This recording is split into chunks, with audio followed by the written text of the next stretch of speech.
दोस्तों, आप लोगों ने बरमूडा ट्रायंगल के बारे में सुना होगा। तो आप सभी को मैं आज बरमूडा ट्रायंगल से जुड़े कुछ अनसुलझे रहस्यों के बारे में बताने जा रहा हूँ। बरमूडा ट्रायंगल जैसे अभिशप्त पैशाचिक और रहस्यमय समुद्री क्षेत्र है।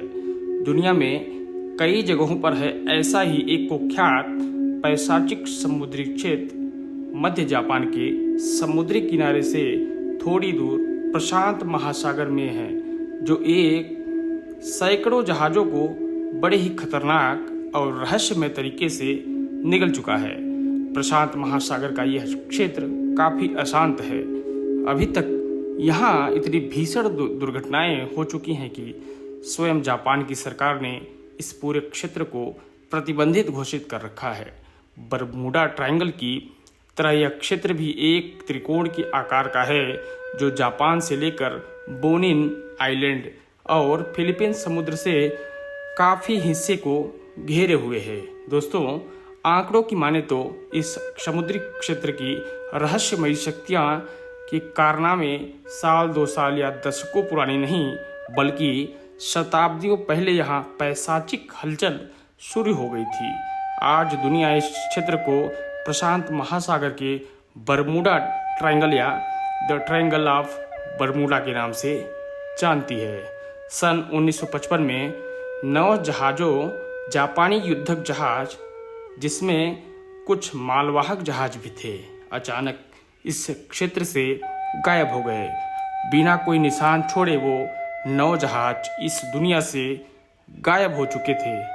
इन जहाज़ों को पता लगाने के लिए जापान की सरकार ने अपने विशेष जहाज काइयो मारू 5 को भेजा था, लेकिन कुछ दिनों तक उसने उस इलाके में खोजबीन की, लेकिन सफलता हाथ नहीं लगी। कुछ दिनों बाद जापानी सरकार का वो विशेष जहाज भी उसी क्षेत्र में बड़े ही रहस्यमय तरीके से गायब हो गया। ये पहला मौका था जब उस भूतिया समुद्री क्षेत्र ने वैश्विक समुदाय का ध्यान अपनी तरफ खींचा था।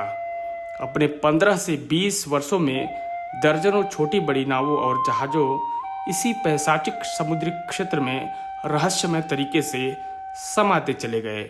वैज्ञानिकों की माने तो प्रशांत महासागर का यह अशांत क्षेत्र ड्रैगन ट्रायंगल विश्व की उन चुनिंदा 12 खतरनाक भंवर वाले क्षेत्रों में से एक है, जहां अपने पृथ्वी ग्रह की विद्युतीय चुंबकीकरण तरंगे अपनी सर्वाधिक शक्तियां अवस्था में हैं।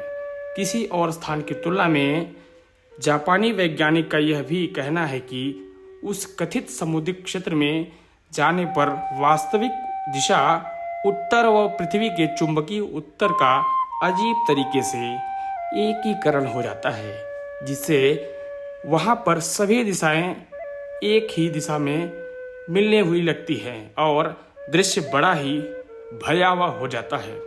दिशाओं के एकीकरण से वहाँ दिशा का ज्ञान होना लगभग असंभव हो जाता है और साथ ही वहाँ से निकलना भी बहुत मुश्किल हो जाता है।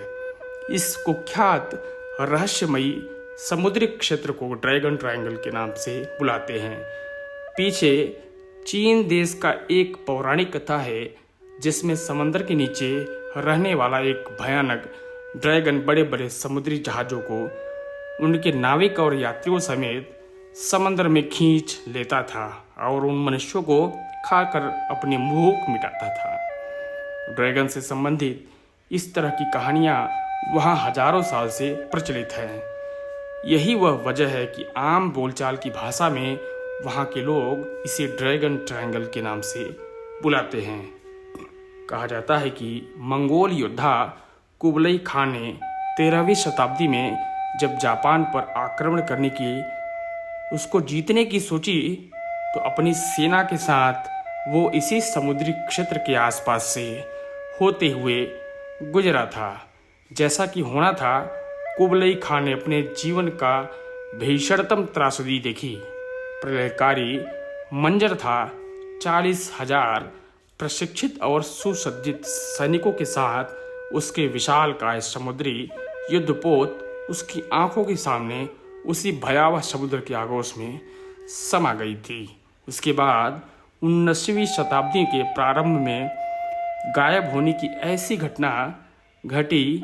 हाल के वर्षों में नव युद्धक पोतों और उनके खोजने गए काइयो मारू 5 के गायब होने की घटना अब तक रहस्य बनी हुई है। यद्यपि एक अनुमान के मुताबिक जापान के वैज्ञानिक के अनौपचारिक रूप से अत्याधुनिक और संवेदनशील इलेक्ट्रॉनिक उपकरणों के साथ वहां अनुसंधान कार्य जारी रखा है, लेकिन काइयो मारू 5 की गायब होने के कारण ये चूंकि जापान की सरकार ने उस क्षेत्र में समुद्री यात्राओं और हर तरह के समुद्री परिवहन पर पूरी तरह से प्रतिबंध लगा रखा है, इसलिए उस पैशाचिक क्षेत्र का रहस्य भी अभी तक समुद्र के पानी के नीचे दफन है।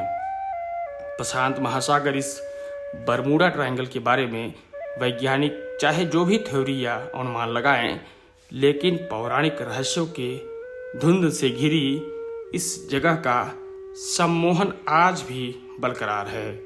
वहाँ कुछ ऐसा है जिसे जानने के लिए खोजकर्ताओं का दिल आज भी मचलता है। दोस्तों, उम्मीद है ये वीडियो आप सभी को ज़रूर पसंद आया होगा, तो इस वीडियो को एक लाइक कर दें, चैनल को सब्सक्राइब कर दें और इस वीडियो को अपने सभी साथियों के साथ सभी साथियों को शेयर करें। धन्यवाद।